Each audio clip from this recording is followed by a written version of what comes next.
Hey guys, Wave Nunnally here with Bible Unplugged again, and I'm sorry, but I just had to weigh in on this.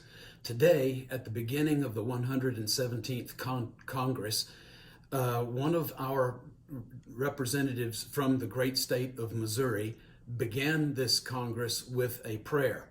The prayer was a great prayer, and in fact, right before the end of the prayer, he actually quoted the priestly blessing, which we have dealt with at length in previous broadcasts. At the end of the prayer, though, he made this very interesting concluding remark. He said, "We're praying this in the name of the one monotheistic God." But then he also said, "in the name of Brahma." These are contradictory things because Brahma is one of the chief gods, the creator god of Hinduism, has a consort, has children, is related to other gods in the Hindu pantheon, and I found that pretty interesting, but it gets better. At the very end of the prayer, he prayed, amen, and a woman.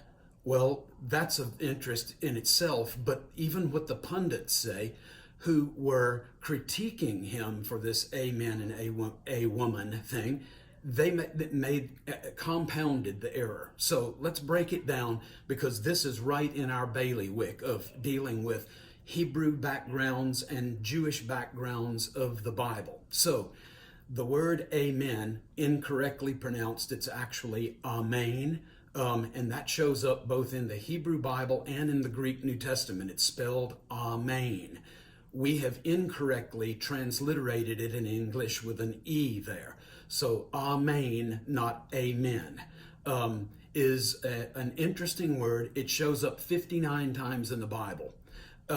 28 times of that only show up in the Hebrew Bible. You would think, since the Hebrew Bible is like 2/3 or 3/4 of our Bible, that there would be many more times of the use of amen in the Hebrew Bible or Old Testament than in the New Testament, but such is not the case. So we've got to ask the question, why? Why would those numbers be the case? And here's where it really gets interesting. The word amen, actually correctly pronounced amen, both in Hebrew and in Greek, it could be argued, never concludes a prayer in the Old Testament or Hebrew Bible. It's actually a statement of affirmation or agreement or support. And that is the way that the word shows up when it's used in its verb form, adjective form, etc. in the Bible, in ancient literature. So, the word then becomes a statement of conclusion by the New Testament period. So if it's not being used that way in the Old Testament and it is being used that way in the New Testament, it must be a between the testaments development, which puts it right in our wheelhouse at Bible Unplugged, looking for backgrounds, looking for context. And so you hear in the earliest rabbinic references to this, beginning in a text called the Tosefta and then going all the way through to the Babylonian Talmud, that one should not say the Amen until the benediction is completed and the whole prayer is laid out before the congregation. Why? Because you might not actually agree with what is prayed or what is asked of God. So it's actually a word of agreement or affirmation or support, saying, I affirm that request, I affirm that prayer, I agree with, I throw my support behind.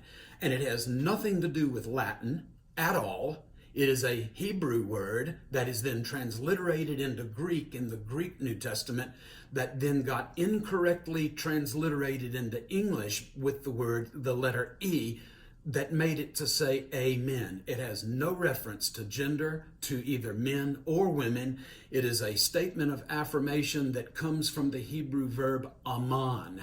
And so when we say our prayer and we conclude with amen or amen, it's simply a way of saying, I affirm that, I concur with that, that's a trustworthy prayer or statement, I agree with that, I throw my support behind it. So in all due deference to Representative Emmanuel, he has a great Hebrew name for his first name, Emmanuel Cleaver, I have to disagree with his use of the term, and I also have to disagree with most of those who are taking issue with his prayer for various reasons. Not Latin, but rather Hebrew. Let's keep looking for backgrounds, guys. Let's keep pushing into context, original meaning, and original intent of these incredible works from the ancient world, both inside and outside the Bible. God bless you until next time.